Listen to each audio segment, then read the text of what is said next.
in there to tell you that it was Sade. Nobody. They're telling me that's pronounced Sade. It's pronounced Sade. Sade. Get the fuck out of here.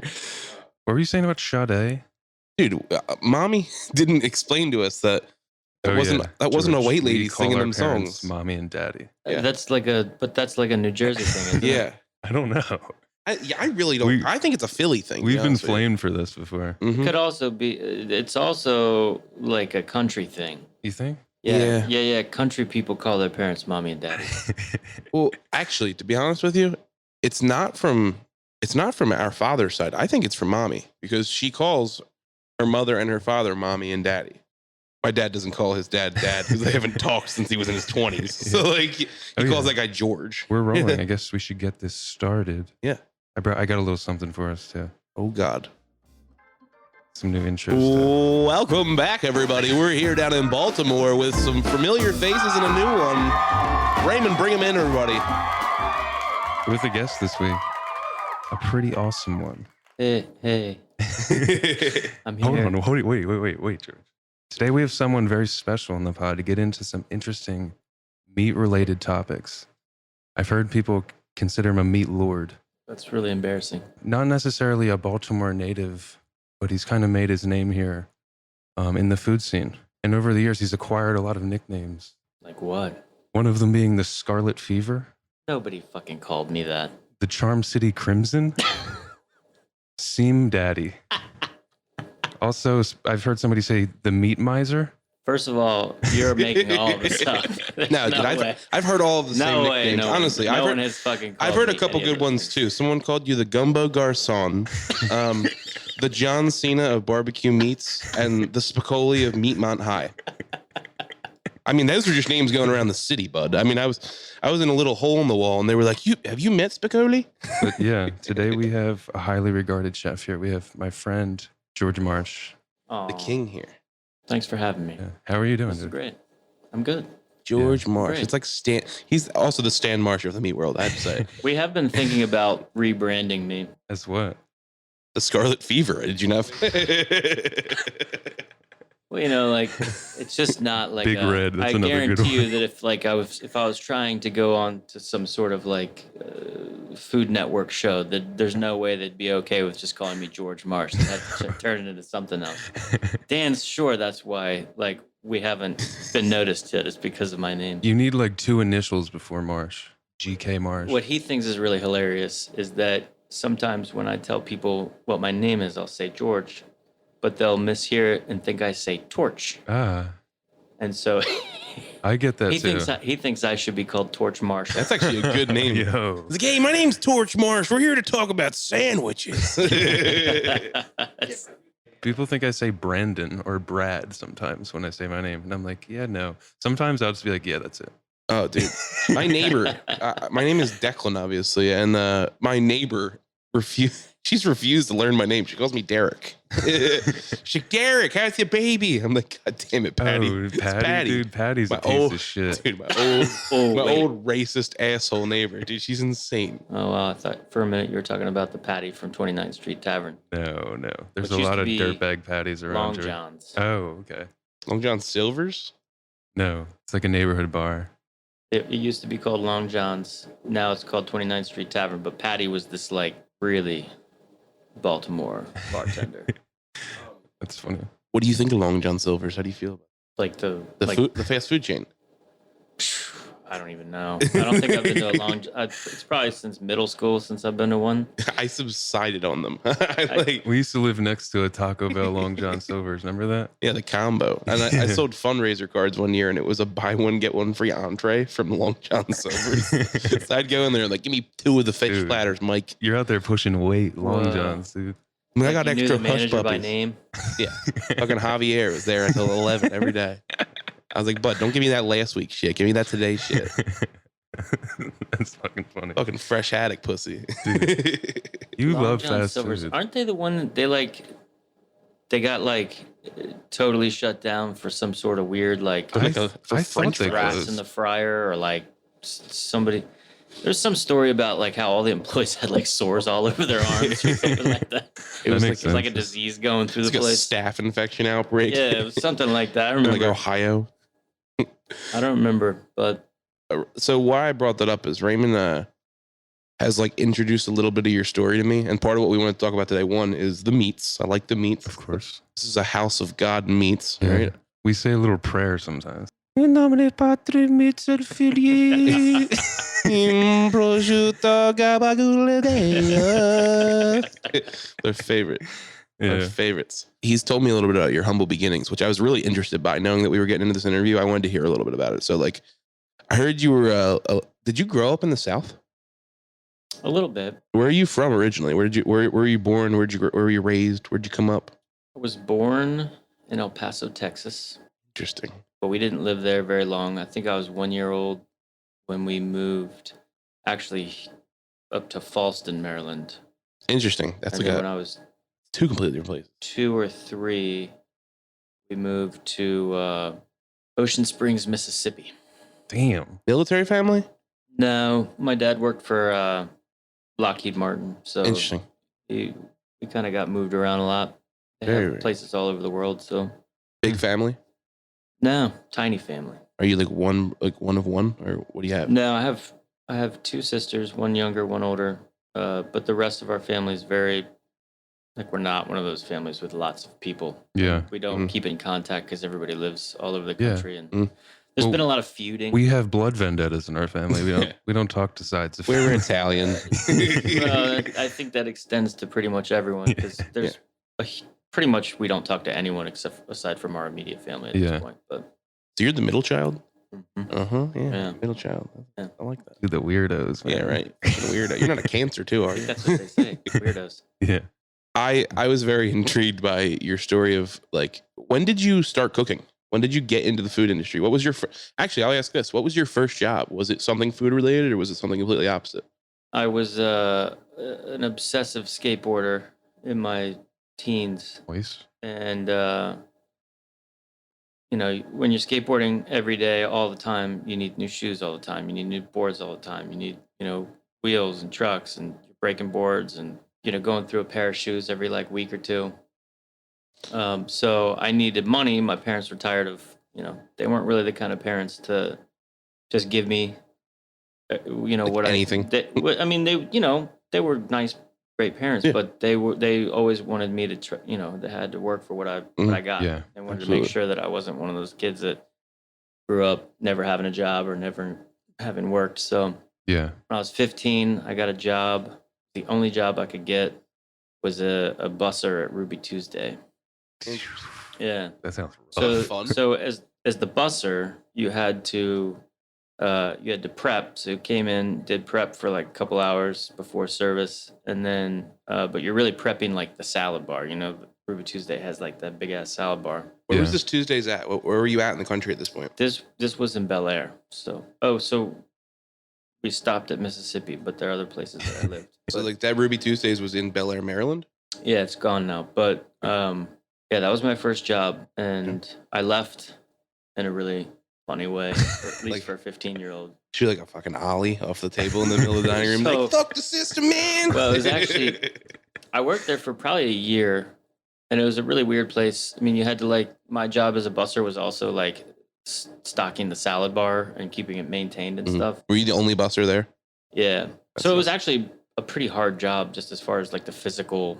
There was no like bus cart, so I was like bussing every table. Damn. They were busy, and I was like maintaining the salad bar and like doing prep. I was probably horrible at all of it, but take pride in it. Take a lot of pride. Just one day, all my friends were like skating around. They were like downtown or in Bel Air. I don't know if there's even really downtown, but we were down there, and I was working, and they all kind of like were skating around the restaurant. And I could see them like going around the windows, and they were like fucking with me while I was working. I just so happened to also have like a stomach ailment that night, and I was just like hurting. I probably had to shit. I don't know. But I guess it's probably, like you're like a teenager, you don't know. Like I don't know why my stomach hurts so bad. What is wrong with me? I'm just pissed off and tired all the time. You're a teenager. But I was like, I kind of had it with that job, and I was like, this sucks. All my friends are having fun. I'm here like bussing tables and getting people's leftover foods all over my hand. It was gross. It was a gross job. And like, you know, for like a nice restaurant, I think that there can be like a way to do it well. But at Ruby Tuesday, it was just like slop.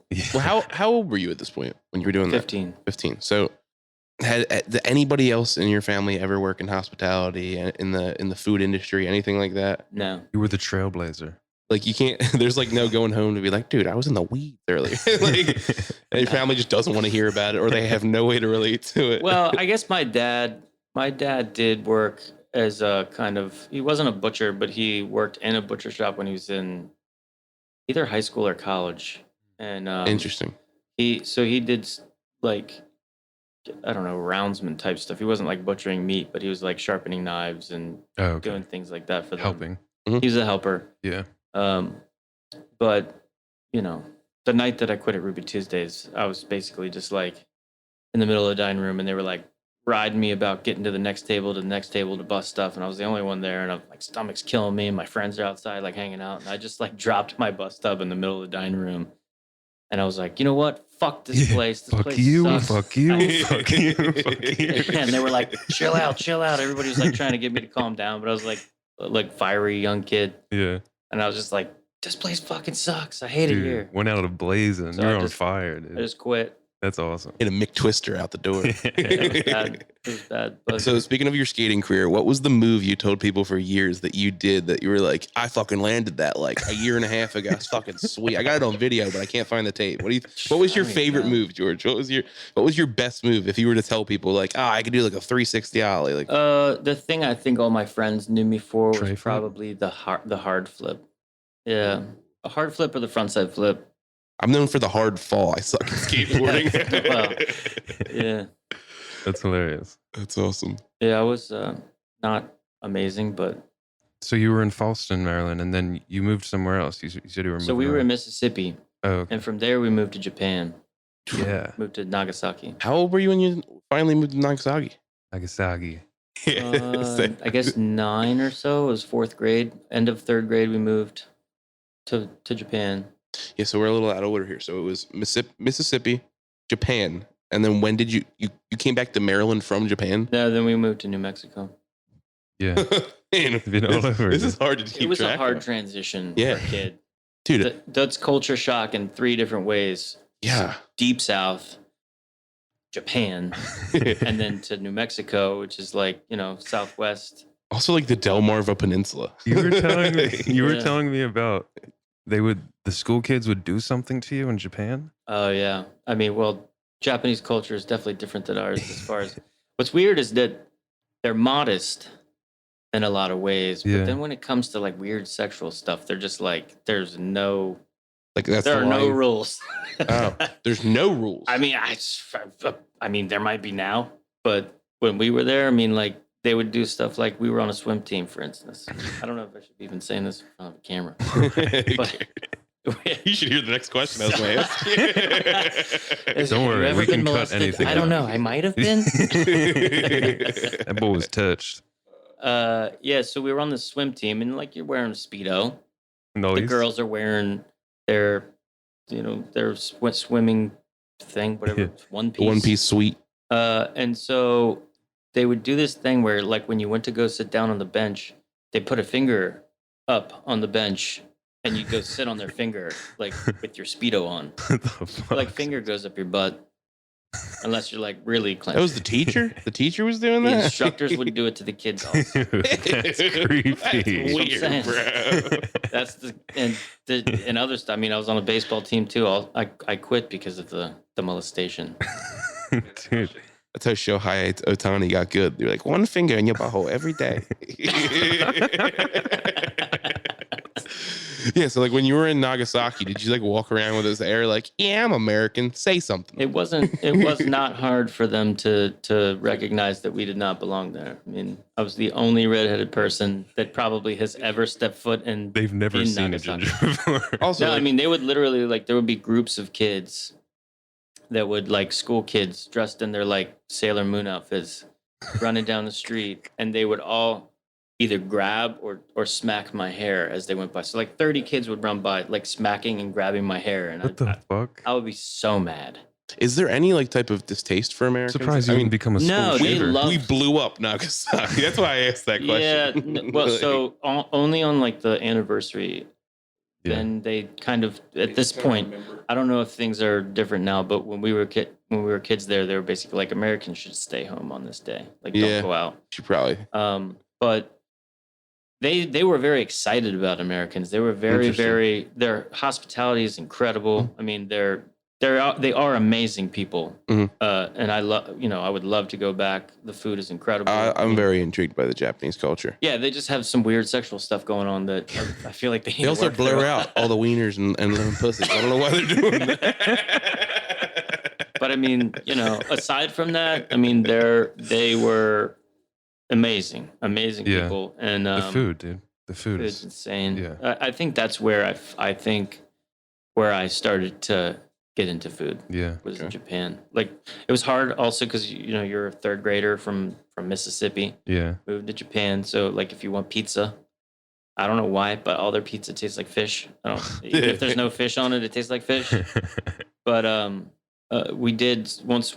After some time, we kind of got used to it, and then started like really getting into the food, and it was amazing going to all the restaurants. And did your family and like parents like the culture there too? Like, did your dad struggle with all this traveling, or did he like? He loves it. Did he? Yeah, he sightseeing, traveling, learning the language. Do they travel? So, are your parents still alive? Yeah. Okay, so we're young. That's what I have to ask. People stop people parents die all the time. So, is he retired now? Mm-hmm. Do they travel like crazy? No.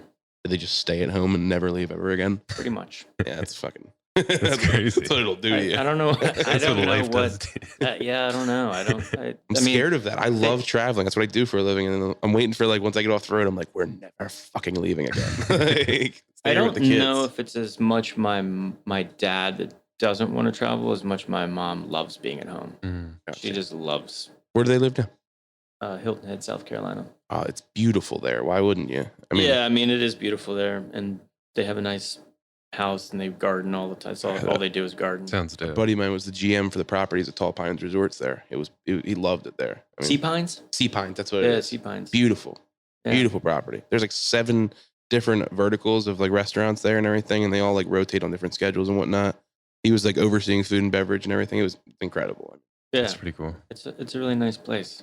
Nice. So, have you only ever worked in food industry? Did you ever do any like construction or anything? Any goofy jobs beyond that, or was it always? I had only jobs that I was fired from. Really? So I got a job at Record and Tape Traders because my sister had worked there for years and was like the best employee. Like, she was like their favorite person. Yeah.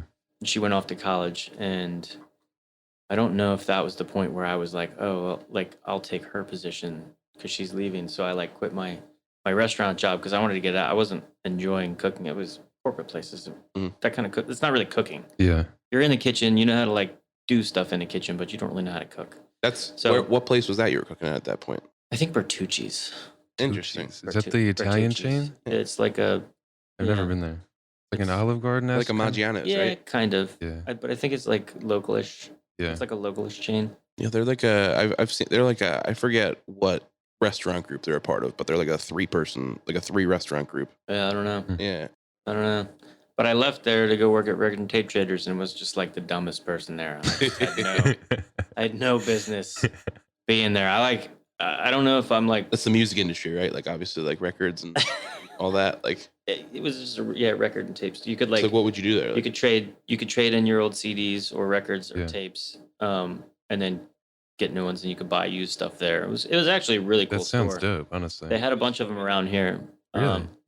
Yeah, they all closed, but obviously, I guess that doesn't even really. Aside from maybe record stores now still exist, but aside boutique from that, shit now. Yeah, I couldn't even like. They would give me like a stack of CDs to like put back in like alphabetical order, and like I don't know what was wrong with me, but like I like couldn't do it.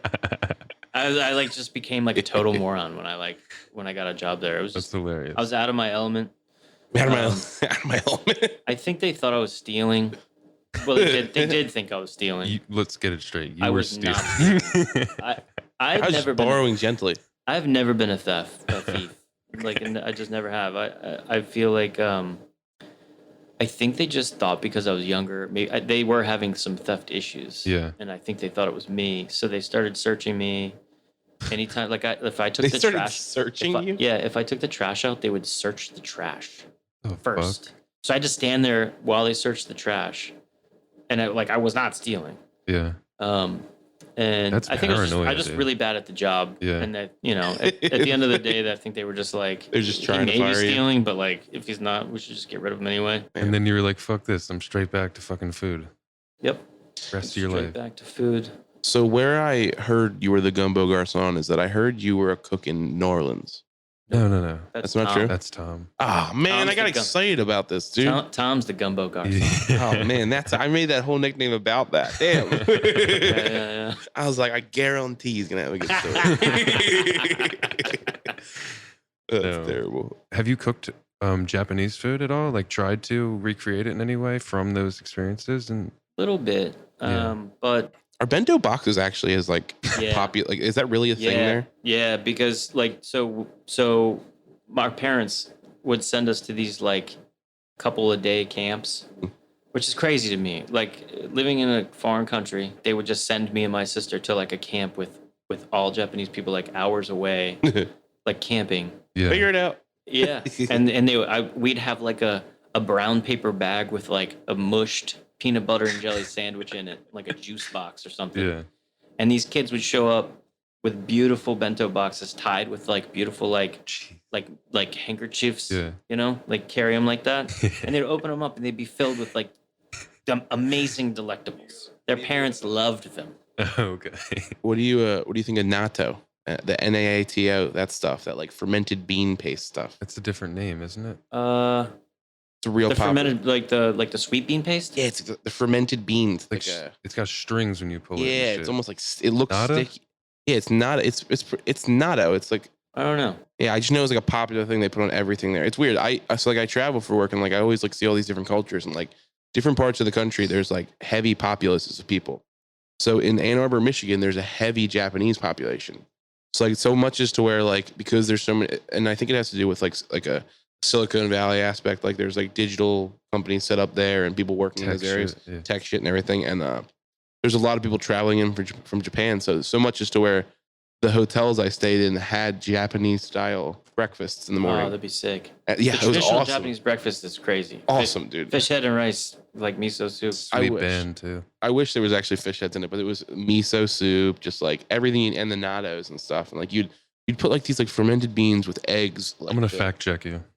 Hey, I could be wrong. What is a natto? Well, it's natto. Just to be clear, I'm not an expert on Japanese food. No, we just you live don't there, have to so I don't. I was curious if you were just We're like forced the into their food. There's culture. a lot of stuff like the red bean paste would be hiding in certain things. Isn't that gochujang paste or something like that? Or no, it's like a red bean. It's like a sweet red bean paste that would be in like. They do like a sweet red bean ice cream. It's like right. Disgusting. It's that stuff, and it would be like in mochi, or it would be in like.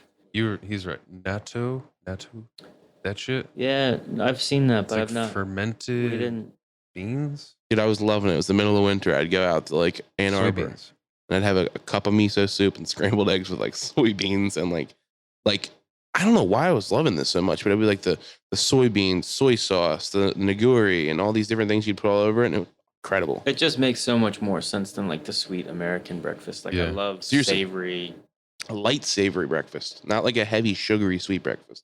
Yeah. Super cool. Where do you think your favorite place to live was?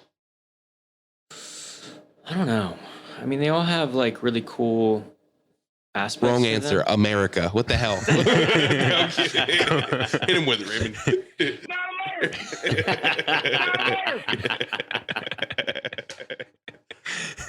Back to back world champs. That's funny. Yeah, I don't know my favorite place.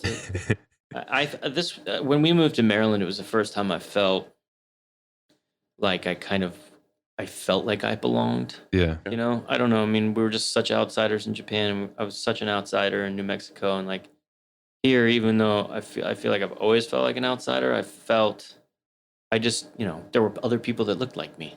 You know, I don't know. Yeah. I feel like that as a kid, that's like a thing that you notice when you're in an area where you're the only person that looks the way you look. And you feel like there's other red-faced whites around here. There's a lot of people here with sunburn and red hair. This is crazy, dude. Oh my God, freckles. Yeah, right. I was like, whoa, there are others. So your favorite style of food, is it a region? Is it a I don't know. A culture. Is this your favorite type of food, or does it just happen to be the hot topic right now for you?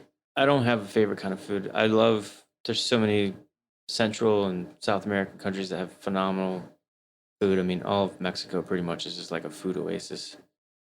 I like what you have here just because regardless of what the region is, barbecue and like smokehouses and everything kind of have like a comfort food aspect where you can kind of make it to be a comfort food just because like the labor process to it, just the meats and the way you can prepare them and everything. It's a labor intensive process. I like how like it's not just a sweet barbecue place. You know what I mean? Like it's not like a Memphis style barbecue place. You guys have this grand option laid out for anybody that walks in. And that kind of was the idea, was that we call it a smokehouse because we wanted to be, obviously we kind of felt like we wanted to, and we also needed to have barbecue to kind of get people in the door. Mm-hmm. Barbecue is one of those words that when you say it, people start getting excited. So, we knew that would be a good way to kind of jumpstart the whole thing. Do you know the place that people reference as like their other spot here? What's that? Mission Barbecue. Well, I mean, I guess it's barbecue. Think about that. Yeah, I know. It's funny, but where we're from, it's like trash. So you might see it far and few between down here, just because I don't know, maybe the demographics or the level that like they actually put those places in certain areas. Yeah. Up where we're from, we're in such a heavily like metropolitan influenced area that you have like these just chain restaurants that pop, like Mission Barbecue. For some people, they're like, that's like a mom and pop chain. I'm like, dude, there's like 14 of them. In South Jersey and Philadelphia and North they Jersey. Got them up there too? There's a lot of them. Yeah, there's a lot of them. Wow. And like to where they lose their quality. Where like Chipotle, it's like a Chipotle level. It feels like fast food there. Yeah. I mean, I don't know how they do their stuff, so I've been there once. Trash them. Do it right now. Not good. Garbage. Fuck them. I'm kidding. I wasn't like crazy good. Into it, but you don't have to say it. I'll say it. Fuck them. But we just wanted to be able to. I wanted to be able to kind of grow and expand into all kinds of smoking, and I need to get a beer. Who wants a beer? Poured my beer with no head. I even like dropped the mug way down. There's something wrong with the way our taps pour, I feel like. So we're on the Terminator timeline. We all have beers now. Yep. Cheers, fellas. Try not to anything on the electronics. Yeah, we won't. Cheers. That works. I'm not gonna over top of the board. Big food guy here. All right. You are with a couple other of your food brethren. We're into the foods around here. Yeah. Hoagies, yes or yes? Yeah. I love hoagies. I don't call them hoagies, but okay. But I have started to. It is cooler though. Hoagies, I don't know. I guess just growing up when no one ever called them that, at least that I was around, it was always a sub. Yeah. But it makes people's ears perk up. They hear hoagie and they're like, "Yeah, give me a hoagie, bro." Yeah, you guys got hoagies here. It fucks people up. Yeah, let's catch a dart and go get a hoagie. Yeah, I'm starting to like it. Yeah, I'm starting to like it. One of my favorite words in the English language. I have to be honest with you. Hoagies. That guy's a fucking hoagie. I'll tell you. Dude. Oh my god, that's actually a good one. I like bringing that up. You ever seen the town hall meeting where the woman is like having a meltdown on the stage? There's like a video of it. This woman's on the stage having a meltdown. And the guy's like, "You're not even making a point, ma'am. I need you to get off the stage so that the next person that can talk." And she just like goes, "They're attacking me. Help." And she acts like they're assaulting me with their words. And she lays down in the middle of this town hall. And the guy just goes, "Can somebody get this ham sandwich off the ground and out of my room?" He calls her hams. So just last night, I had an event last night, pull some side work, and I ended up down 10. Explain your other job. So my main job is I work for a gutter protection company. I'm a regional training supervisor. I'm on a home week right now. My other side job is I used to work in nightclubs and bars, and I used to be a bouncer, and I used to be a doorman in a nightclub, and I've done a lot of different hospitality stuff. And I got tired of everyday hospitality, just the responsibility to it. It's just too much for me. I people are a little too fake in the regions that we work in, up where I'm at, like Philadelphia. I just can't stand people in the clubs anymore. What people in leadership are expecting people to do for them, what they're willing to pay people to do for it. It's all over the place, and that's a boys and girls club. So I got tired of it. When I got out of it, I did kind of miss hospitality because I worked as a security guard in Rittenhouse Hotel, in a high end hotel, as well as I worked in nightclubs and security and bottle service and all that. So one of my friends is a DJ, and he owns a event company, and we do photo booths. So I do photo booths, backdrops, flower walls, event material, and equipment that we rent out and everything. So I do a little bit of just random stuff. I do photo booths, and I was at a photo booth last night for a pinning ceremony for a program at Stockton College. So I was like 10 minutes away from Atlantic City. Are you familiar with Atlantic City? No. Do you know where it is, what it is? Yeah. Mm-hmm. So it's a trash hole. It's a armpit of New Jersey. Yeah. Yeah, man. It's like a dope head's abscess of New Jersey. It's really bad, dude. It's messed up sometimes. Whereas like you have crazy experiences every night. So like Trump used to run it. Yeah, Trump had a whole building there with his name on it. Wow. Gone. He went to shit. They talked about when they ripped that building apart. People were just in there like taking TVs, and people were just making jokes like their TVs are huge. So huge TVs. They have huge TVs for free. So I was there last night, and I'm getting ready to go fishing. And the spot I park on is a little side street. And the 3 or 4 little units that are there, I know them to be Airbnbs. There's a couple of the regulars that live in town. And when I pull up, there's a guy and a girl having a screaming match. And it's not so much a screaming match. The girl is outside screaming at the guy inside, just like, Cuba, his name's Cuba, I'm assuming. Cuba, if you don't let me in this house, I'm gonna fuck you up. So I'm standing there and this woman's screaming at this guy. Meanwhile, she must be on dope or on drugs or something like that. And she's outside just like having a meltdown. And she at one point threw her shoes into the street. I'm just a sweet boy over at his car getting ready to go fishing. And I guess she thought I was paying attention to her. And she just immediately goes, you fat fuck, you better not touch my shoes or I'm going to fuck you up. I don't need nobody's help.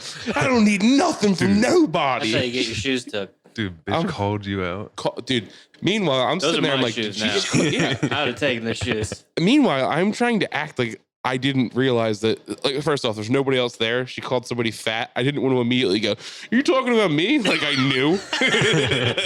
She wasn't talking to me. So I was ignoring her. And then she's like, you hear me? Don't touch my shit or I'm going to fuck you up. So then this is like comical where this is going. She's screaming at the door. And the guy that she's yelling at upstairs is on the second floor looking down at her at a balcony. She's screaming. And he proceeds to sneak out the back door and stand on the outside of the steps and watch her yelling at him through the house. Oh, that's awesome. So then, as she doesn't notice him, he sneaks out and gets in his car. And she's like, Cuba, you motherfucker, you gonna leave me out here, locked out here? He leaves, like, he'll get a blonde or like a beer or something like that, and leaves her outside. She's like, and he's trying to whip a K-turn in the street. She's trying to rip the door open. I'm sitting over here putting my waders on and getting my fishing stuff. Yeah. And she's screaming, he's like, you piece of shit, you're going to leave me here. I don't got no fucking socks and shoes. I don't even have a phone. You fucking, I don't need nobody. It's like, she's yelling the whole time. And he leaves. I'm getting dressed, ignoring her. And again, she's just like, you better stay over there, you fat fuck. And I'm like, I haven't regarded you once, lady. So then he comes back and she's, Cuba, you motherfucker, you better fucking let me in this house. He gets out, he's like, and he has like an accent. You like, stayed for the entire I'm putting waders and getting fishing gear ready. So I'm probably there for like 10, 12 minutes. And it's enough for them to have an argument, him leave and go to the store down the street. You're just fucking sitting there watching on a lawn chair. Also, I had said this to him. I was like, I'm making sure that she's not going to come over and fuck with. I have a truck full of ladders and equipment. So like I'm making sure that whatever's happening is going to de-escalate so that when I leave, I feel like she's not going to go fuck with my shit. Since she's called me fat 11 times. So when he comes back, he's like, this is why I don't let you in the house. You're a fucking animal. He's screaming at her. Walks in the back door, goes back up on the second floor and just yells at her from the top steps the whole time. She's like, Cuba, you better let me in this fucking house or I'm going to fuck you up. And he's like, this is why you're a piece of shit. He's like, you just sit here and treat people like shit. You're down there yelling at me. Fuck you. You're yelling at that guy across the street. He doesn't even know what the fuck's going on. You're like, hi, sir. At that moment, you became part of his team in that second. Yeah. You're like, fuck you, dumb bitch. Yeah, and I'm not even that fat. He's just a little chunky. He says to her, he's like, if you ask me nicely, I'll let you in the house. And she goes, Cuba, if you let me in this house, I'm going to fuck you up. He's like, you could be sitting here smoking weed with us up here, calming down, relaxing, but instead you're down there being an asshole. Cuba, if you don't let me in this house, I'm going to fuck you up. And he's like, what happened to that ride you called 25 minutes ago? You must be a fucking loser. I'm sitting here like, dude, what is going on? So that sounds about right. That's a fun night. It was a real fun night. What a great night. That turns out it was Cuba Gooding Jr. Dude, the whole time she's calling him Cuba, and I'm like, he's been charged with so many sexual assault allegations. It was all fake, right? It ended up being this crackhead, dude. She called him Cuba the whole time, and I really was like, dude, if Cuba Gooding Jr. walks down here, it was a funny night. That's great. What you got for me, Ray? George, so do you have any crazy creations, food-wise? Meats, sausages, anything that you've been working Dreams. Do you have any meats you want to put inside of meats and talk about? We've been doing a lot of that. Ooh, I'm ready. Is there like a realm of I got one. You're not supposed to? Like, are you like, is there like a line where it's like, nah. Do not put a duck inside of a pig's asshole. Like, no, I mean, if it seems like it would be good, I would do it. Nice. I like that answer. We don't really have anything that our biggest problem is we have to do things that we know are going to sell. Yeah, of course. So things could get a lot crazier than they are right now, but we just have to make sure that if we're going to make a whole bunch of something, that it's going to actually sell. But the thing that I want to make next is kind of like the duck ballantine that we have on right now, which is basically a duck boned out, take all the meat off the skin, and then you make a sausage with the meat, and then you roll it all back up into the skin, and then you smoke the whole thing. Ballantines aren't always smoked. It looks like a slug. Yeah, it's like a grub.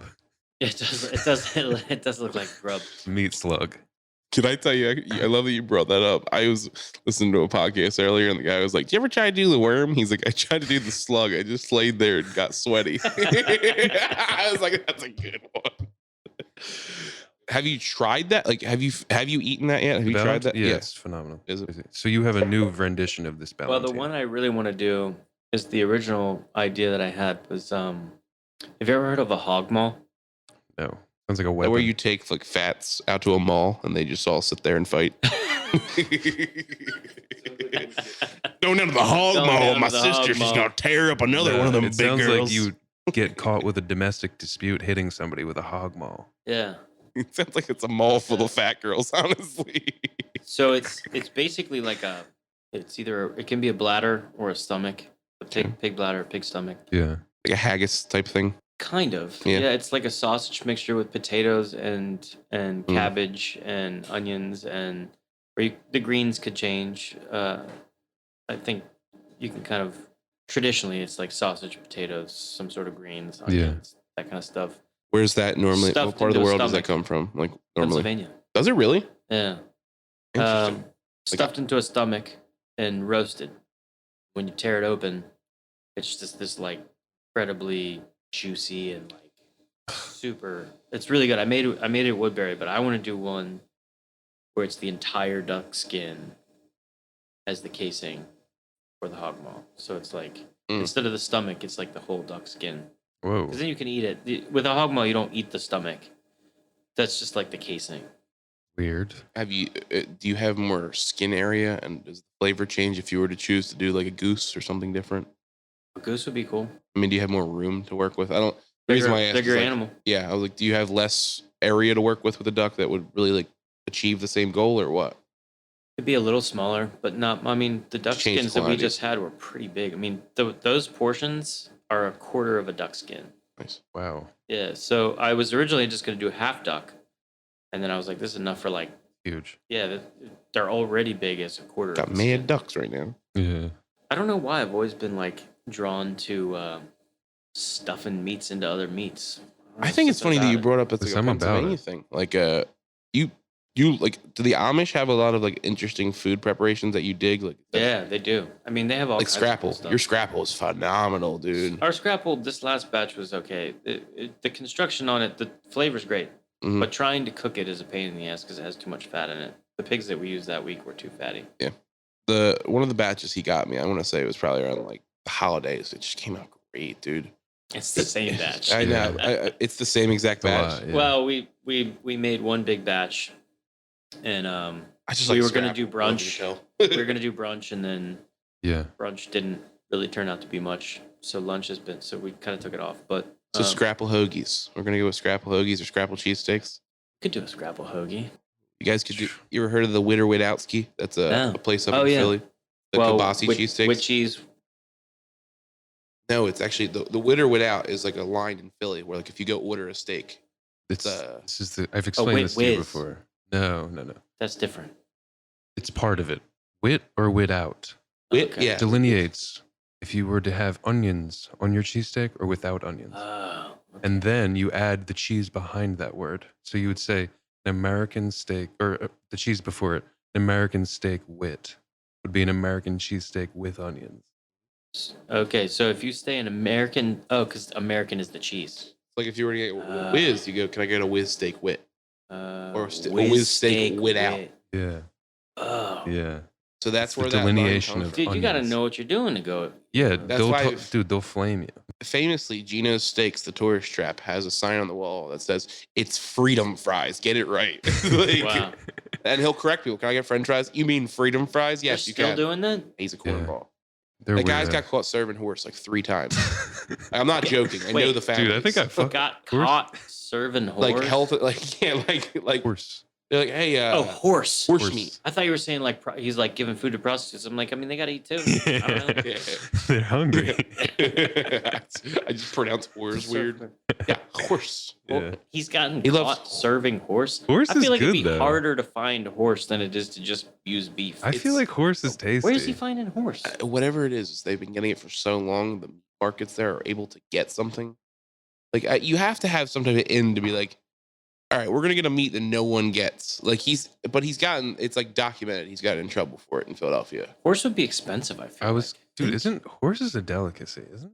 I don't know. I don't know. You one of them that are cheap horses? That's cheap. Mortadella used to be traditionally made with horse. Yeah, and sauerbraten was originally made with horse, from what I've heard.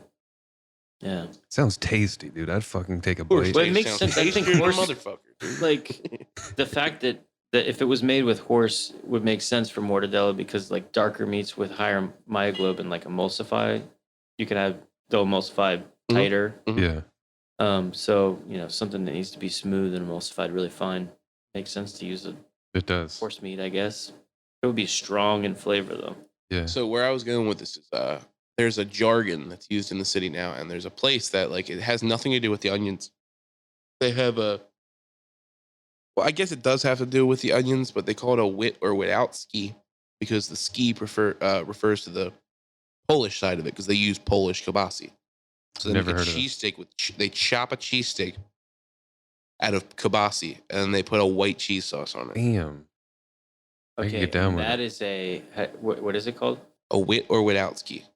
And it's called that because the ski is supposed to be Polish. What is a traditionally chopped kielbasa sandwich? What is that called? Do you know? I've never heard of that. Okay, I didn't know if you did. That's going to be a new menu item here. I've never heard of that. A chopped kielbasa sandwich. So it's kind of like a chopped cheeseburger. Yeah. Yeah. Yep. Huh. That's kind of weird. I've never heard Your brain's rolling right now. You're like, that sounds good as hell, dog. What's the white cheese sauce? American white sauce. Like it's like a white, like they make like a white whiz. It's basically that's another thing up in the city. Yeah. Like they'll put white cheese. It's like a liquid. White American. Spoon.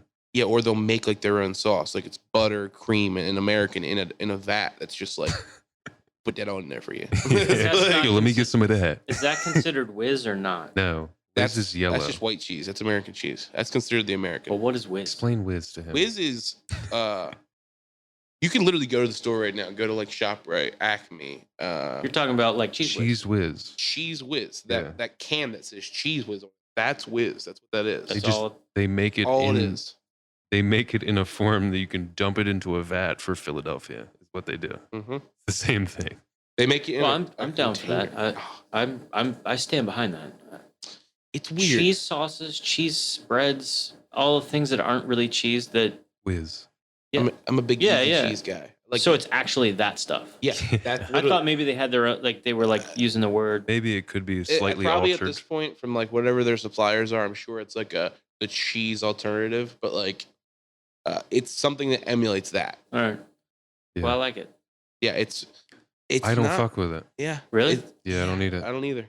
It's really not my. Our brother. You go American? Yeah. Our brother likes it. It's all like your different palates and everything. I'm a big American or provolone. I'm in the right mood. I am anti-provolone. Fuck provolone for a cheesesteak. I used to know a guy who would go American provolone mushrooms wit.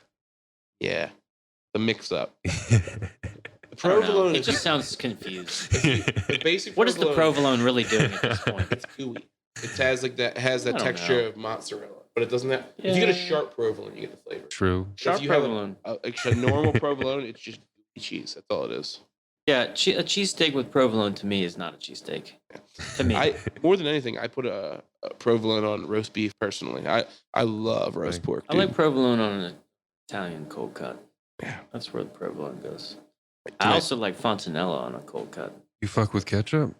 For what? Just in general? General? For certain things, but not with... I'm curious. Actually, that's a good question. Like for fries? You get yourself an all beef Frank. What's the first condiment going on there? Mustard. Next condiment. Ketchup. You don't like ketchup for hot Never dogs? For a hot dog, no. I'm a big advocate of mustard and hot sauce on my hot dogs. That's a big combo for me. Mm-hmm.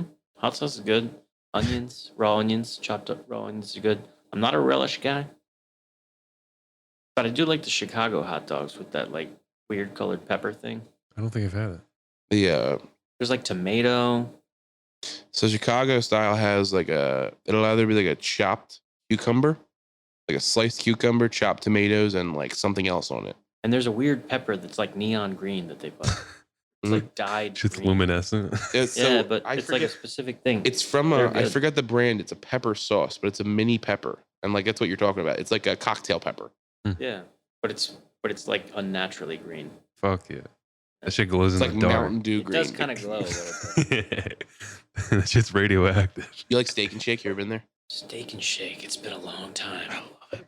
Steak and Shake. Wow. I lived in Texas too. I moved to Texas when I was 19 for about 7 months. He was a door-to-door salesman. I was out there doing the work. Like Napoleon Dynamite? I was selling home security. Dude, can you imagine him door-to-door salesman? I'm like, please buy this fucking security. Dude, home security door-to-door is like gotta be the worst job. It's crazy. Nobody fucking wants it. Dude, I was in Texas. A very gun-active state. The first... I will never forget. No one wants you knocking on their door there. The first door I ever knocked on was an old white man that was standing behind the door trembling with a gun in his hand. Can I help you? Dude, I was like, yeah, hey, how's it going, pal? I work for Vivint. I'm here to sell you home security. He's like, yeah. And how do you feel about people knocking on your door? Get the fuck away from my door. Yeah. In this day and age, if I don't know you, a hungry and you're mouth not here. delivering food, which they don't even knock anymore, do not knock on my door. Yeah. If I know you, text me. Like, I don't know, maybe that's like not cool, but like I just don't like it when people like come up to the door. No, believe me. It seems like an invasion of privacy at this point. Listen, I agree. I used to walk up to people's doors and they'd be like, get the fuck away from me. Or they'd be like, you want a Dr. Pepper, kid? It was the weirdest thing. I got popsicles in the freezer. It's like literally every time I would knock on these doors, they'd be like, I got something sweet inside if you want to come in. I thought they were trying to fatten me up. Like, I don't know what's going on. But I would knock on these doors and first off, I don't know what's going on in Texas, but they just don't have water. People are like, you want Dr. Pepper? And I'm like, you got a bottle of water? You have a cup? Like, dude, there's always droughts going on. I'll take me a nice cold pepper. I fell in love. Where was that? You were in El Paso, you said? I was in Las Cruces. Oh, Las Cruces. I was born in El Paso. Where were you at, Declan? East Texas, Tyler. Oh, okay. Nice.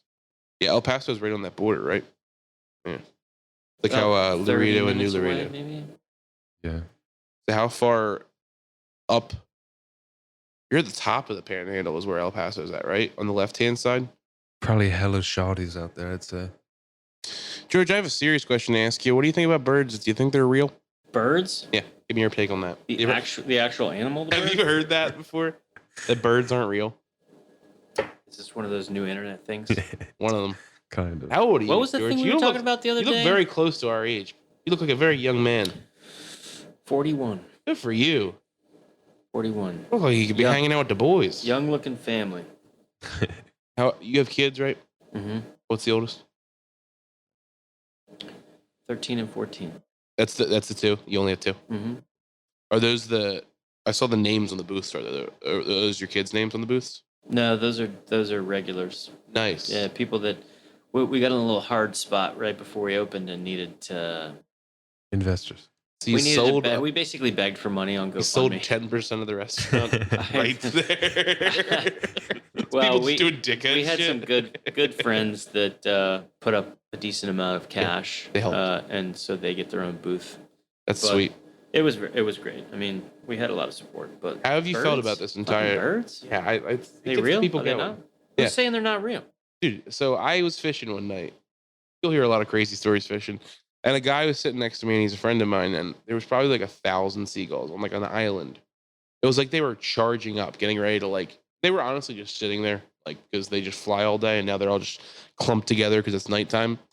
But I was sitting there, and he made the comment. He's like, they're all charging up. I'm like, yeah, they're getting ready to dive on a bunch of fish and do a bait ball, go and eat. He's like, nah, man, they're just charging up because they're just cameras. I'm like, what? And this. Talking, I thought he was joking with me. My buddy's kind of a fucking out there dude. And he's like, hey, dude, birds aren't real. He's like, they're speakers, they're cameras. They've that's been real for a while. You didn't. He was talking to me I was the asshole. He's like, you didn't know that? Fishing friends, right? I've never heard of that. No, you can go on the internet. And there's some pages. You finding this, Ray? You got to look this We've up. talked about this before. What do you Google? Birds aren't real? Yeah. There's a YouTube page, the Birds Aren't Real YouTube page. Birds are real. I find them dead all the time. No. They're definitely real. Oh, I know. Goddamn yuppies in the city think the pigeons aren't real. That's all that conspiracy came from, just people that have never been outside of a house.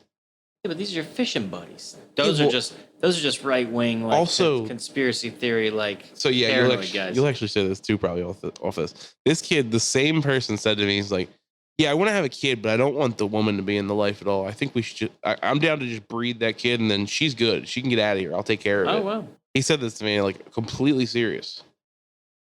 His basis is a terrible household growing up. I'm like, yeah, that makes sense.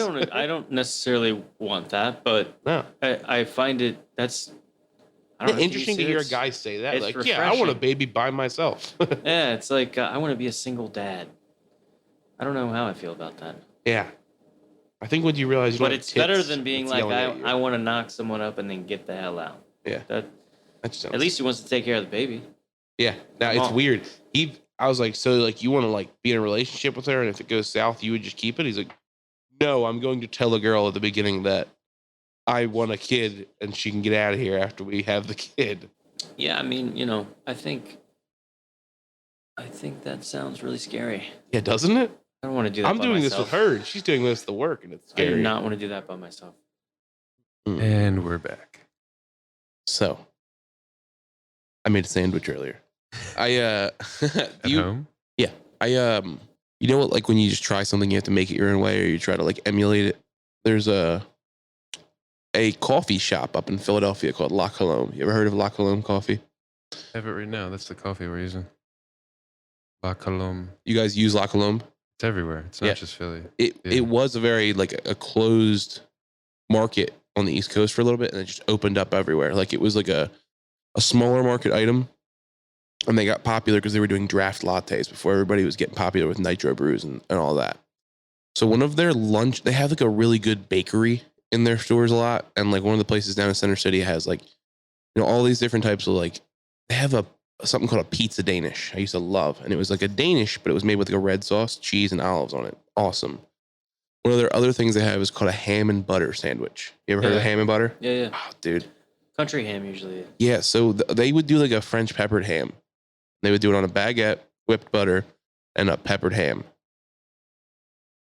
So good. So I like that. We love it, me and her, a lot. And my girlfriend's here with our baby. We couldn't leave that shit at home. So I made one today.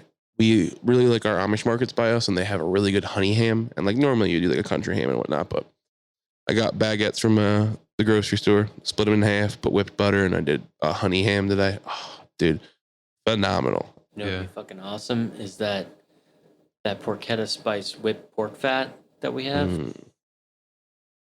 Because it's like butter, but it's whipped pork fat. They get the pork fat from when what do you braise the pork bellies? Could be that, yeah. Different ways, but That's the one where it's the whipped pork belly fat. So when we braise So the they'll bellies, save that fat that rises to the top of the water, collect it, and then whip it into a butter to be able to spread onto bread. and we do like Calabrian chilies and fennel and garlic in the fat. Now, ham and butters, it's up there from like one of my favorite sandwiches, dude. I love that I can do it at home. You guys, maybe we should do a rendition on that, like ham and butter, but use the whipped pork fat. 100%. Declan's just helping here. No, like, oh, we got another fat in the building. Talk about sandwiches with him. What do you think about some butter on this? You got butter mixed with fat? We'll fucking put that shit on there. Maybe put some chilies in there. I'll fucking eat it. You got ham? What do you call that when you like consult? You should start consulting for Heritage Smokehouse. Yeah. Right? The outside observer. Yeah. It's like, yeah, you guys just aren't pumping it out enough of sandwiches. I gotta say it. Beets and cheese ratio's off. Awesome. No, I think there's like a for people that like to eat. I think that there's like a kind of like a chef inside of you. Maybe not a chef, but like a if you really like to eat and you really enjoy food. Yeah. There's people out there that have no connection to like commercial cooking or whatever. That the best ideas come from just if you like to eat. Some people know how to eat. That's the big problem with most people is they don't know how to eat. Exactly. It's fucking annoying. Or some people don't know how to express their palates. So like they don't know how to express a palate that others would enjoy. So like when you have somebody that's like specifically not like a generalized, like they don't eat like everything like everybody else does, or like there's a lot of people that like a certain type of thing. When somebody can make the outliers food, everybody's like, that's amazing. You know what I mean? I have a good friend I met when I moved here. On the podcast, we reference him as John the Turk. He's my Turkish friend. His mother cooks me food every once in a while. She sends me food a lot. Wow. She just sent me this soup. It's called Turkey yogurt le kofta korbasha. It's a yogurt based soup with mini beef meatballs. There's mint in the meatballs, and there's also Italian orzo in the soup. Oh, I just fucking had it. It's phenomenal. That sounds like a creamy Italian wedding. She just sent me. She sent me a fucking mason jar of it. I was like, oh my god. Oh my god. Phenomenal. Those are the kind of things that, like, why is that not on people's menus? Dude, that people would buy the fuck out of that. I'm telling you. I don't know. Yeah. I don't know if they would or not. You introduce. I would hope they would. But like I bring it up, it's like like our popular palates and our culture in the United States don't have yogurt in like a lot of the foods, and like. Well, when I go over there to eat dinner with them and whatnot, they drink this. I think it's actually Persian. It's called drug. The yogurt soda. It's a salty yogurt drink. There's also a sweet version of it. There's a lot of cultures that have drinks and like different like add-on pieces that are digestifs. Like they're made to like improve the digestion in your body and how you absorb it and everything and all that. Like between alcohols and the food in turn is designed to be eaten with a lot of times high alcohol. Yeah. Actually, I like pointing this out. You're familiar with ratatouille, right? I love it's a goofy thing to say, but do you remember the scene where he's sitting there and he's in the kitchen and he eats like a grape and a piece of bread and he's like, oh, he gets like really hype when he's like, I'm going to fucking put a piece of grape and bread in my mouth at the same time.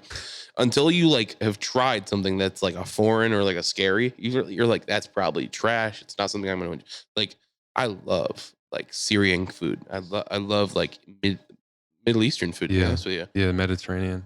And like, we didn't grow up with that in our households, and our palates definitely, weren't really conditioned for it. But man, me and him love that stuff, dude. So one of the things I wanted to ask George, this is a good jumping point. Yeah. What's the most fucked up, awesome creation that you've come up with? Is there something that you've tried that was like, wow, I should make this just because it tastes good, and maybe like it goes against the rules of the culinary rules? You know what I mean? Like anything you've figured out, you're like, whoa, this is something people really like. That may be a hard question. But. Yeah, I don't know. I mean, there's probably a lot of things like that, but I guess I used to do a dish when we first opened Parts and Labor that was pig testicles shaved with either a weird offcut of a pig, like the skirts, or like a little pig bavette. It was like different, like kind of offcuts that you typically don't see from pork. Mm-hmm. Yeah. And we would grill the testicle and the pork skirt or whatever it was, and shave it all up really fine, and then do it almost like with the same flavor profiles as like a Laotian lap, which is Yeah. fish sauce, chilies, Lime. lime, toasted sweet rice, lots of cilantro, mint, shallot, Yeah. a couple other things, but mix it all up and take a kind of like a warm salad type deal. Mhm. I mean, honestly, with testicles and kidneys and things like that, people don't like giblets. It's hard to market them. You gotta like, Offal. yeah, you gotta like cut it with something that's like strong in flavor. Yeah. But At Parts and Labor, you did that? mm-hmm. That's really So what's Parts and Labor? It was called Pride and Joy. Parts and Labor is the butcher shop that we opened. So that we actually skipped this over a little bit. I actually meant to ask you this question. A lot of stuff. Yeah, a little bit, but it's hard because we're having fun and we're getting some good topics. Yeah, like so you were a chef and everything and you cooked down south. Did you see people butchering and did you go, man, I would love to dismantle an animal? Like what was it? You were so intrigued by the process and the output? The first time I ever realized that it was something that I always knew I was like really interested in meat and working with meat. I also love vegetables. I love working with vegetables. I love them. But the first time I ever saw an animal butchered was when I was working at the Maryland Club, and Chef Ergel would get occasionally like either whole lambs, or sometimes the members would like kill a deer. This is in your adulthood, or still as a teenager? No, I was probably early 20s. Okay. And he let me come in on like a Saturday when we were off, and they were butchering lambs. They were like lambs that were raised on the Eastern Shore, and I had only ever had like either store bought or like Australian or New Zealand lamb, which are like the kind of less expensive lamb that you can get through like any sort of meat purveyor. Yeah, so I got to come in and watch them help break down these lambs, and as we were breaking them down, which I was already really excited. I got meat all over me, and I'm like trying to figure it out. And they were cutting chops, and he threw a couple of chops at me and was like, "Just go put these on the grill, and like we'll taste them." And we just grilled up the lamb, like just salt and pepper, and it was the best piece of meat I had ever had at that point. Like it was so That's good, crazy. and the flavor of the lamb, like locally raised lamb, compared to like larger industrial, it was incredible. And just the process of seeing how it all came apart and like trying to figure out how to like utilize all of the pieces, and there's so many different cooking processes for different things, and you got to make sausage now, and there's just something about that where I felt like this is a route that I want to explore, but I didn't really get the opportunity until later when I was at Woodbury. I basically was just like, I want to get a whole animal and try to butcher it and use it. So you get to Woodbury. At this point, what is your role there, and how do you become CDC? Or I think that's what your position was, right? So I started there in I think 2009, and we basically just, we had just started to kind of like nix off items from the ordering sheets that we would get from, say, a larger kind of company. And we really started to try to only buy things from like local farms. So everything had to be done in house, and that was, we were doing a good job. We were doing like canning so that we could get through the winter, so we weren't buying like products that we wouldn't otherwise have. So everything was locally sourced, and it was like kind of in the beginning of the whole farm to table movement type deal. But the meat that we were getting, even though it was from local farms, it was coming in really poorly butchered in vacuum seal packs, not looking great. Didn't really do the justice that, a locally raised, special animal deserves. Should be. Yeah. And I just noticed that, and I asked him if we could get the animal whole. That way we were getting an animal straight from the farm, butchered in-house, cooked in-house. And I wanted to try to replicate that experience that I had at the club where the flavor was just different, and if you could get good enough at butchery, you could get these things to look perfect and butcher them well and do the animal justice. And I just fell in love with that. And so we did a veal calf, I think was the first one that we did. The first one was probably, it's your first one. So like we used the whole thing, but it, was pretty basic. I was using a book that I had like turned the pages to like do the next step, and it was all very vague. And we were doing like meadow veal. there's a whole thing that goes along with that. Why veal was important, because I guess with the dairy industry, they're birthing calves to get milk, but the males that they don't keep are basically just garbage. Yeah. And so they were looking for avenues to get these onto, one, to make money off them, and two, to not just have them go into like a compost bin. Yeah. So that was why we chose a veal calf for the first one, and that worked out and was nice. Those are all like grass fed. Once they're off the milk, they start pasturing with their mothers. So it's not like a crated veal that's sitting out in like a wasteland in a little hut, just being fed milk. Yeah. So it was cool. After that, like the real experience, I think where I saw someone butcher in a really interesting way, the Seam Butchery is where I picked up. Seam Butchery. Christoph Weissner. Are you familiar with Seam Butchery? George could probably explain it pretty well. Seam Butchery is a older world style of butchery where knives are used for pretty much every single cut, aside from, at least on a pig, just one place where you have to cut through the ribs to separate the loin from the belly, but everything else is done with a knife. So you're going through joints, you're going through seams, you're finding different muscle groups and going in between them instead of cutting straight through and making chunks out of an animal. Splitting the seams, right? Christoph, the Seam Butcher. Yeah, Christoph Weissner was where he is an Austrian pig farmer. He raises Mangalitsa pigs, which are a heritage breed of lard hog that were on the verge of extinction because when lard was really no longer necessary for, life. Lard was really important, back in the day, and now, there came a point where pigs just started to become raised for just their meat. They wanted lean meat. They wanted them raised fast. They wanted, industrialization came in and pretty much ruined the quality of pork. Pigs were being raised in horrible conditions and pumped full of antibiotics and hormones and things that just decreased their quality. So there's this whole range of heritage breed pigs, lots of different breeds, beautiful animals. But the one issue that we have with them these days is that there's so much fat. There could be 3 to 4 inches of fat back on the entire animal, and if there's really no use for that much fat, then what do you do with it? Trying to make money off that? It almost sounds like almost like a 15 to 20% of the actual animal itself. Could be, yeah, or more. So his style of butchery was designed to get the most amount of meat out of that animal. The bones were clean when he was done. So we did this 3-day demo where we killed the pigs, hung them. Oh, you met this guy? Yeah. Oh, wow. Yeah, he's amazing. But I think he was trained by like a master Austrian, like a seam butcher from Austrian. So he picked up these skills and then started touring around the world, showing people how to do it, trying to spread the word about Mangalitsa pigs and just heritage breeds in general. Mangalitsa was his project, but there's tons of other heritage breed pigs or lard hogs that still exist and now are being crossed.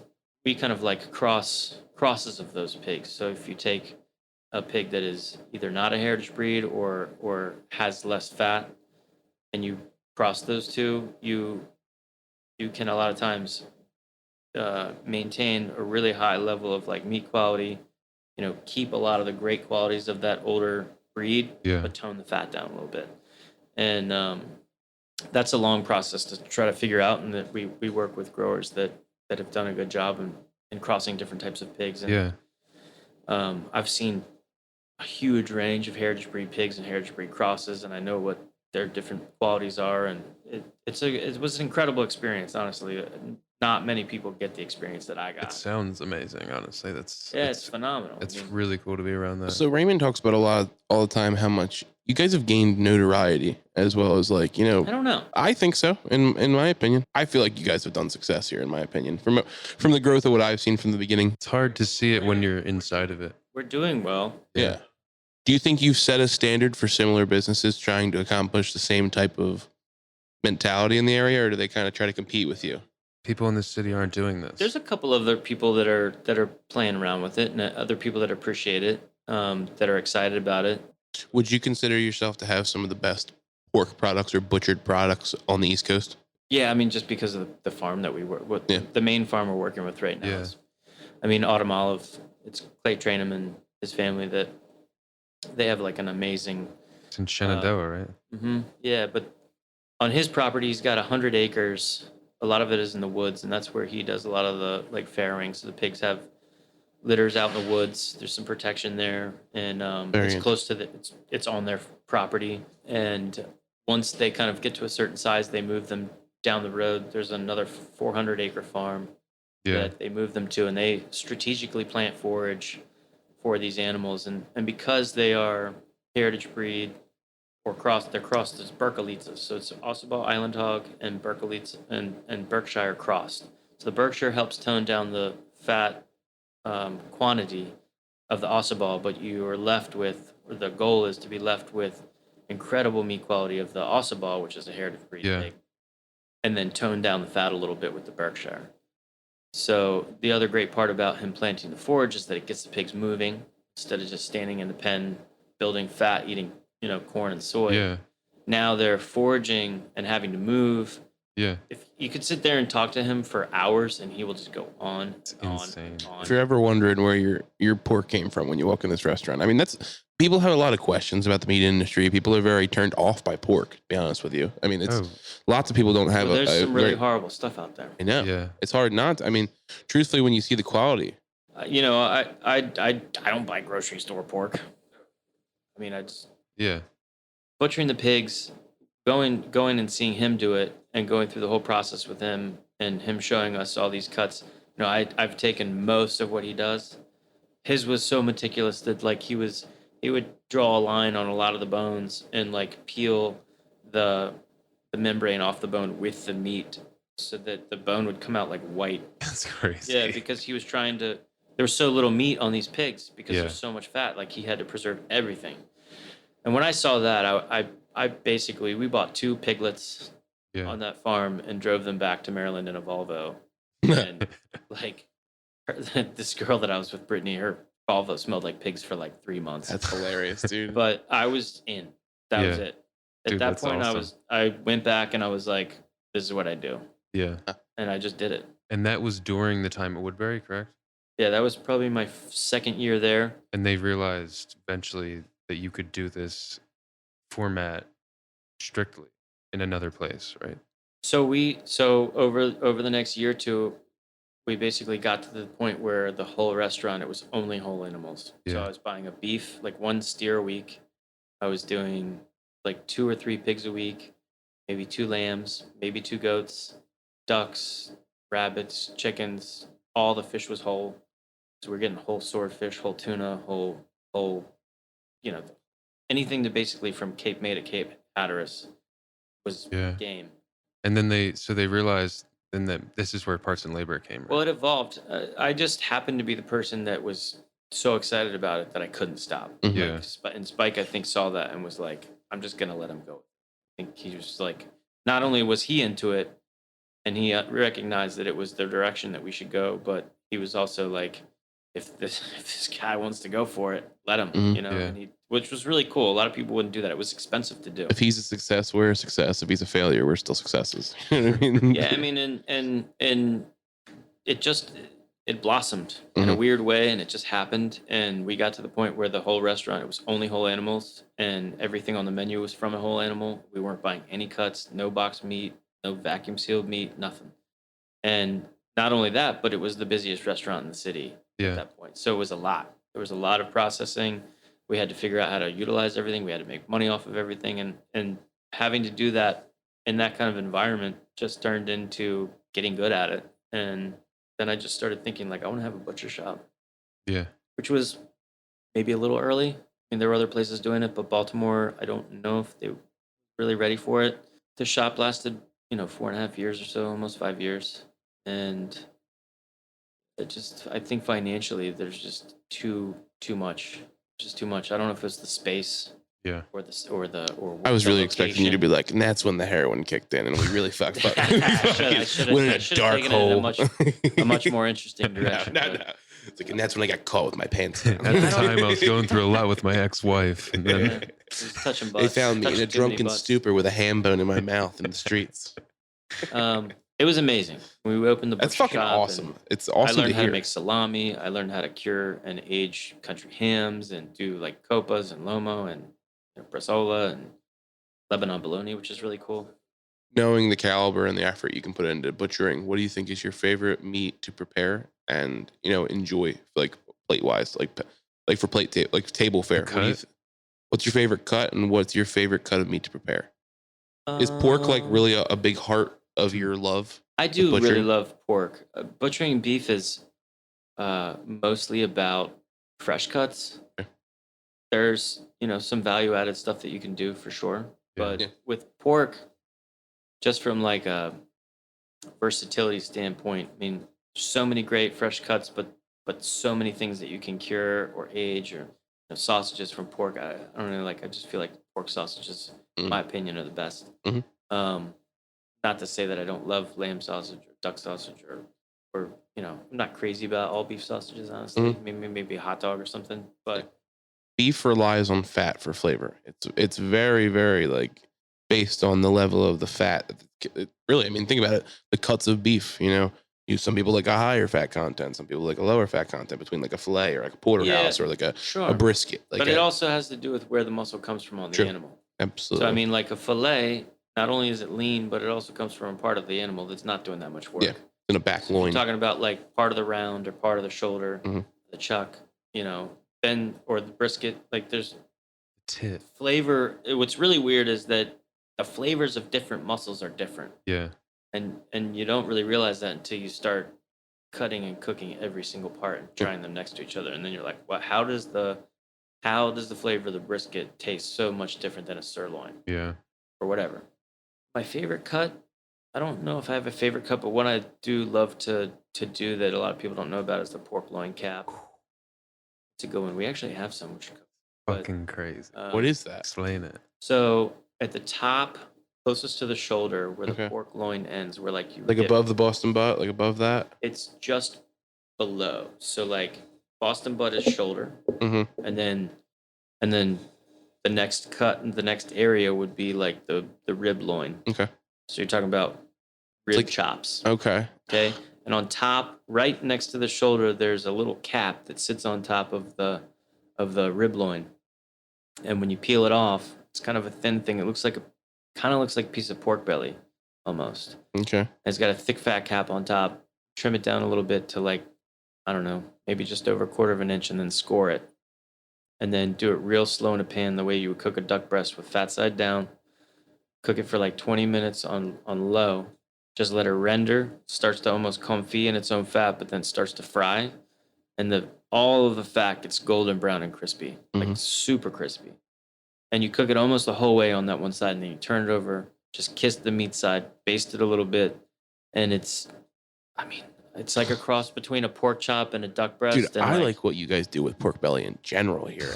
Dude, the first time I tried your pork belly here, I was like, man, this is like unlike any other pork belly I've ever tried. Like it's even better now. And it seriously touches the palate in a different way than I've ever had pork belly, because we love Korean barbecue. So a lot of times, like you get like a very rudimentary, basic version of pork belly. The pork belly is even better now because he's using these pigs. So he's starting to break down these pigs every week here.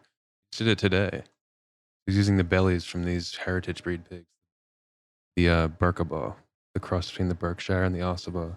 Which the Ossabaw, the fucking crazy. You explained it to me before. It's like the pigs that the Spanish brought on their way and dropped off in the Carolinas. Is that what it was? Yeah, I mean that's how I understand it to be.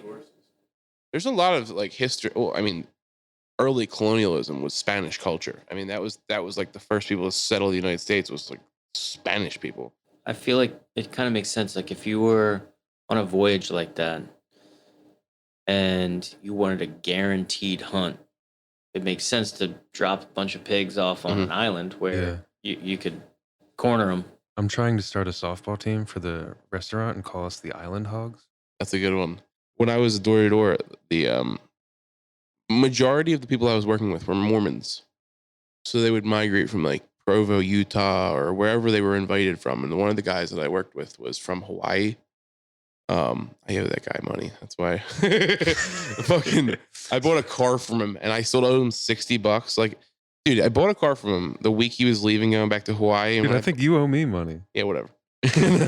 When I bought the car, it sounds like a really nice car, though. I mean, you still owe him $60 for it. It was a $1,200. It was a $1,200 Toyota Solara. Yeah, and that thing's been gone. I gave you a car after that. Yeah. So, freaking his wife, the week before, he's like, "Oh yeah, just do a couple sales for me. I'll give you the car." I'm like, "Damn, sounds good." Did the couple sales for him. Like 3 days before he gave me the car, his wife made a turn and the front headlight fell out and shattered.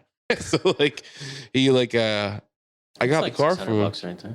Yeah, but I was like, the last $60. I'm like, buddy, the light fell out. How about you just let me keep the $60? And he would send me $60, not $600. $60.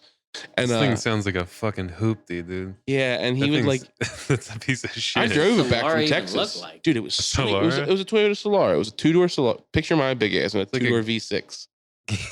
So I was ripping it. I drove it all the way back from Fort Worth, Texas, all the way back to New Jersey.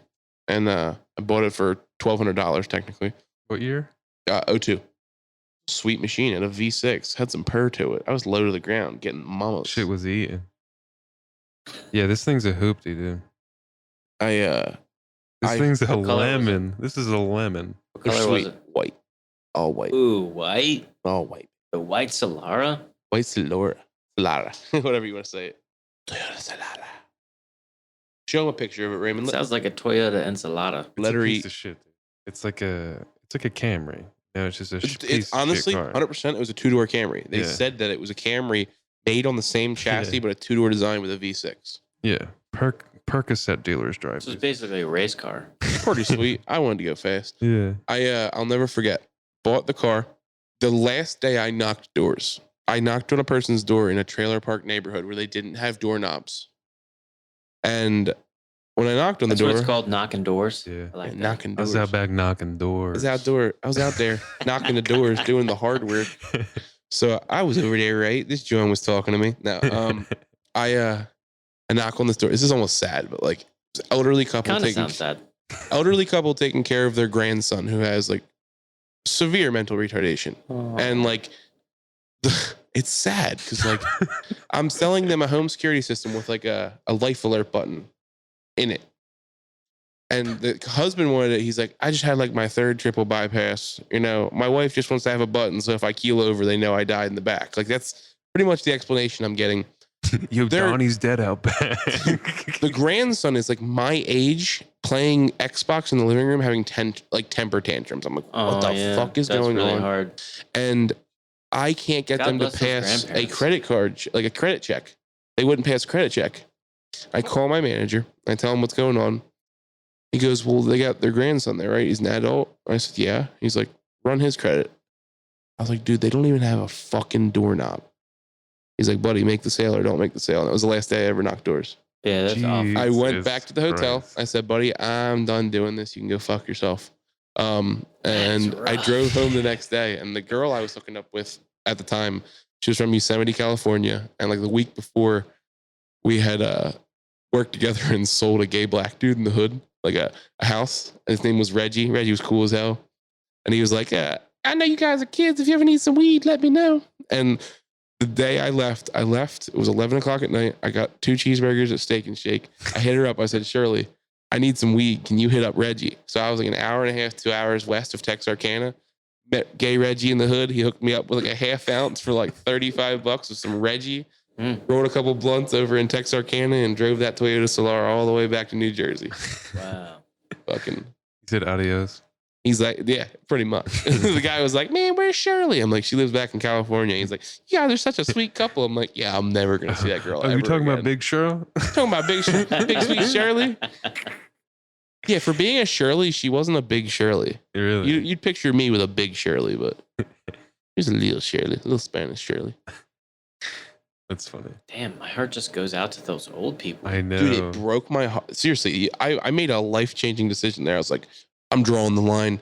You guys are bad people. And then I hung up the phone and they were like, all right, cool. We canceled your hotel tomorrow, so get out. Dude, that's so messed up. Yeah, I drove That's home. fucked up. Those poor people. Yeah, that's life, guys, And now we're in the sandwiches that is podcast. poor. Yeah. I complain about being poor. That's poor. Yeah. Being like an elderly couple with like no credit in a trailer with no door handle with a disabled like, special needs grandson. Parents probably couldn't handle, so the grandparents took him in. Like, that's insane. Yeah. Our parents help out with. Oh, I left this neighborhood in tears. Like, I can't believe I just wasted this entire summer here for this to be the end of it. You know what I mean? Yeah. But I ripped some mad doinks on the way home and stopped at Virginia Tech. Got fucked up with my boy. I think that might be the only way to do it. Dude, seriously. On my way home, I went to a Virginia Tech football game. Like, I on my way home, my buddy lived there. I stopped, went to a Virginia Tech football game, got fucked up, and then went home from there. And I was like, well, that was a good ending to that. Let's go see my family I haven't seen for 7 months. Let's bring it back and get a little happier. But George went to Auburn. Did you? Yeah. You're part of the War Eagle? What year? What year? What? Did I go there?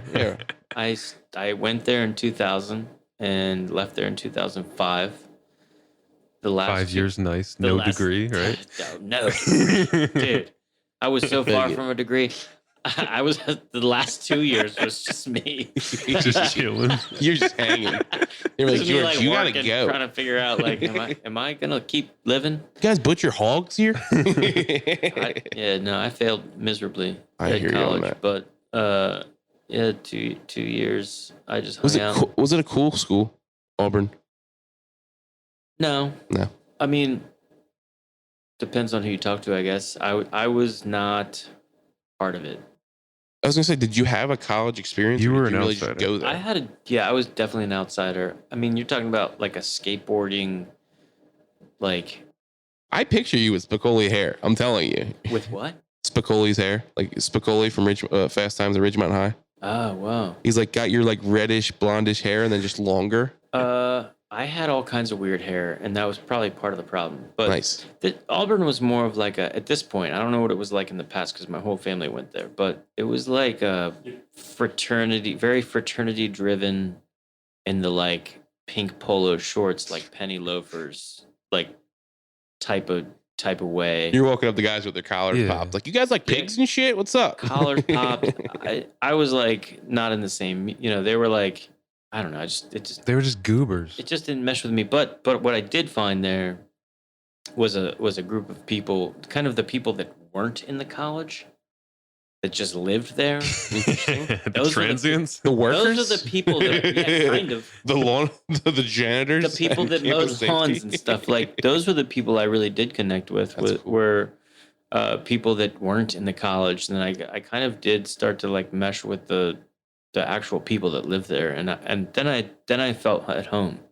But the college experience there for me was not a thing. It's just crazy, dude. It's just like, especially being into sports, college football. It's like to be around that. Yeah, it's like the pinnacle of college football. One of the places I would have loved to be around. Like, when I was younger, me and my dad watched college football together religiously. Yeah, but they were 9-3 that year. Tigers. Who was their quarterback that year? Let's see. That was probably 5 years before Cam Head Newton. coach Tommy Tuberville. Yeah, he's Tuberville. He is a very right wing Trump supporting guy. I bet. Yeah, I mean they did well different year. I mean, they've done well different times. Mm-hmm. But I didn't go to a single football game. That is absolutely fucking 5 insane. years. That's insane. That's nuts, dude. It was kind of like a rebellion against the whole place. Yeah. I just gave up on football when I was like a kid. I tried to play football for a year and it didn't work out for me. Yeah, Brandon Cox. Yeah. 2005, 2007. I remember that guy. He was 29 and 29. That was his record. 3-0 against Alabama. Interesting. Must have been a bad year for Nicky. That's crazy. George, we asked you a lot of questions. Do you have any questions for us before we get to wrapping this up? I did. Now I can't remember any of them. But how do you get your pants on? You use butter or you use Pam? I know you were curious about comedy the other day. Yeah. So you do comedy. Yeah. I actually have my first show this weekend. So this episode will come out after, but I'm doing my first show up in Massachusetts this weekend. Like a stand-up thing. Yeah, I do open mic comedy. I've been doing open mic comedy since August. On my 27th birthday last June, I decided I wanted to do it. First night I ever went out for comedy. I signed up. I go to an open mic. I'm like 10 minutes late. Most comedy is like, people are late. You sign up for a list. People go up. Doesn't matter if you're a couple minutes late. I showed up to this place. I was 10 minutes late. The kid was like, "Oh, you want to sign up?" I'm like, "Yeah." He's like, "You ever done comedy before?" I said, "No." He's like, "List's full, man." So I sat there and watched. A couple months later, I finally got to go first, and then it's just been like a really like a love affair with comedy. Christina knows I'm infatuated with it because I love fishing. I have my hobbies, and like the one thing is like I love comedy now. And to be honest with you, I travel a lot for a living. It's hard to stay in a hotel all the time. I miss my family a lot, and a lot of the distraction that I use is going out in comedy. But I very much love comedy, performing arts. We love music. We're both very musically inclined and absolutely talented in that realm. And I like performing. For my job that I do for a living, I'm a teacher and I present. And it comes naturally for me to, get up and present and have fun with people and hold court. So I've been doing a lot. I've probably done like 140, 150 mics since August. And, Monday through Thursday, I'll go out. I'll try and hit one mic a night, go out and tell dick jokes and go back, eat bad food. So how is it? Like what? The hard part for me is I have a level of anonymity that allows me to have freedom, but it also does not do me any favors when it comes to getting booked. Because I come in Monday through Friday, leave on Friday mornings and stuff, and I get invited to shows on the weekends that I can't make because I'm going home now. I'm not going to stay another extra day away from my family just to do a show.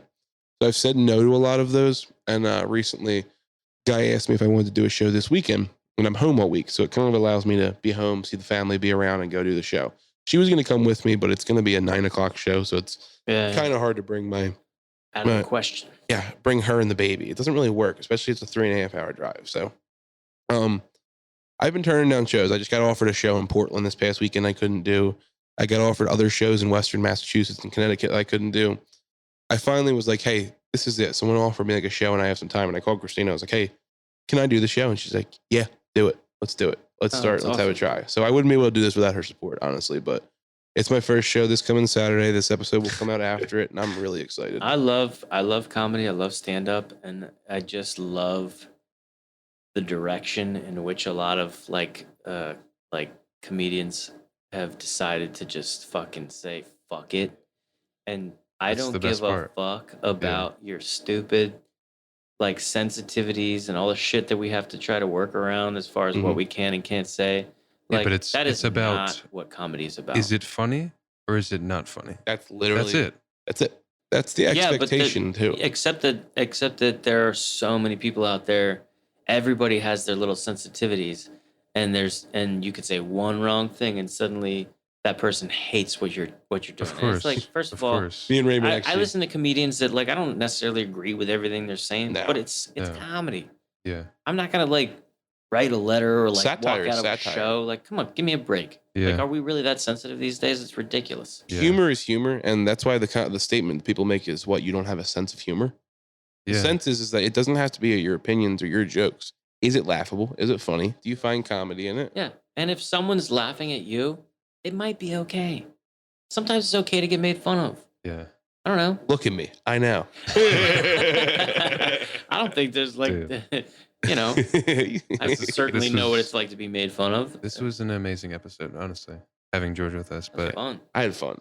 We didn't even cover any ground. That's all right. We can do it again. Yeah, but that's the thing. When we do this, there's an effort that we put into... We need to be eating some. Why the fuck are we not eating Huggies right now? We will. After this, we should eat some. There's an effort that we put into like making our topics for the week and going over stuff, and then we have to pull stuff up. But again, organic episode like this, it's incredible.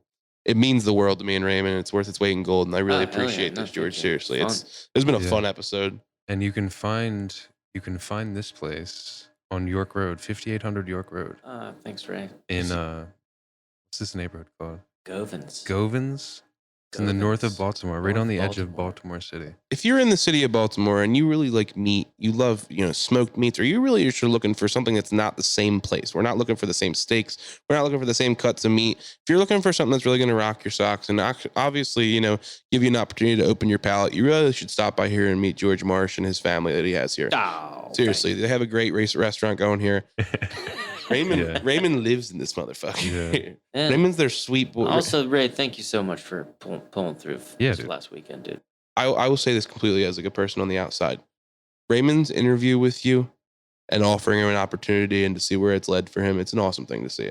I can't. Dude, fucking Ray's a hard worker, man. Thank you. It was just to see someone invest that effort into somebody that I love so much. It wasn't an investment for us. Ray does his thing. You gonna cry right now? I'll cry. No, I mean Ray's like. I think we should all cry. I fucking love you, dude. Ray has been solid from day one. Dude, I told George before, the places that wouldn't hire me in this city, I applied everywhere. No way. Everywhere. The shitholes that wouldn't hire me. That's insane. Like, you guys don't want to hire this guy? He was shoveling chicken shit like a year ago. Do you have any idea how much chicken shit this guy can shovel? And eat. That if somebody told me that, they were like, this guy can shovel 2 tons of chicken shit a day, I'd been like, I've been up to my eyes in chicken shit. If he can shovel that much chicken shit, he's fucking hired. Let's throw out some tags and where we're at on socials and whatnot. But George is on Instagram. His restaurant's called Heritage Smokehouse. You can find him there. Then Declan's over at Declan Loves Meatballs. Mm-hmm. That's his tag. It's a pretty good one. I love it. And then you can find me at meatballs next time. Ray_Brooks, BROOX. And then the show, the last of all, the show is at 555 Let Me Call You Back. And I think this was an exceptional episode, but everybody have a great day. Yep. Thank you, George. We really appreciate you being a part of it, and hopefully we have you on again soon. Thank you, everyone. We really appreciate your interest and your support, and we'll see you again in the future. Don't forget about that phone number we have. I'd love to hear your dad jokes, your dad tips, your karaoke, and your fat jokes calling me fat.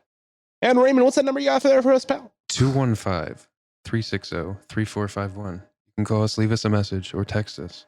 That's the 555 hotline, guys. Well, I got somebody that could leave you a message. George. Dude, George has a voicemail with like 100 left voicemails on it, and we should go through it on the Just review them. I hope it's people harassing you. Like, you think you're good at pork chops?